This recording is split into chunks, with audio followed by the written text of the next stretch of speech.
Everyone, I am প্রসারী আর আজকে আমি চলে এসেছি এসপ্ল্যানেডে। জানো, আগে না এসপ্ল্যানেড আমার সব থেকে ফেভারিট জায়গা ছিল। সে পুজো হোক কি পয়লা বৈশাখ, এখানে একবার আসতেই হতো। কিন্তু আজকাল এত এক্সট্রিম লেভেলের ভিড় আর গরমের জন্য এসপ্ল্যানেডে প্রায় যাওয়াই হয় না।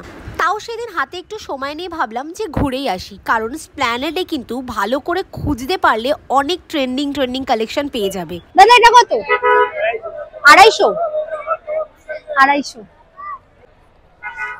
যেমন দেখো, গরমে পরার জন্য এই ওভারসাইজ টি শার্টগুলো তো এখন মনে হয় সবারই ফেভারিট।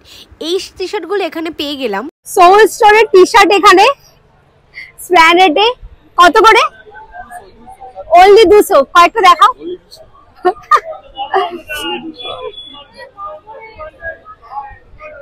সেলের টি শার্ট গুলো ভালো। আচ্ছা, এটার লোকেশনটা হচ্ছে সিলেদার্সের একদম অপোজিটে। দাদা বলছে সিরিয়াসলি টি শার্ট গুলো খুবই সুন্দর। এবারে সামার কালেকশনে কিন্তু ক্রপ টপ ড্রেসের কালেকশন অনেক বেশি এসেছে। অনেক বার্গেনিং এর পর আমি এই দুটো কোয়ার্সের টোটাল 550 টাকায় কিনেছিলাম, যার ডিটেল ভিডিওটা আমি নিচে ট্যাগ করে দেবো। আচ্ছা, তোমাদের এসপ্ল্যানেডে গিয়ে ঘুরে ঘুরে কিনতে নাকি বাড়ি বসে অনলাইনে কিনতে কোনটা বেশি ভালো লাগে?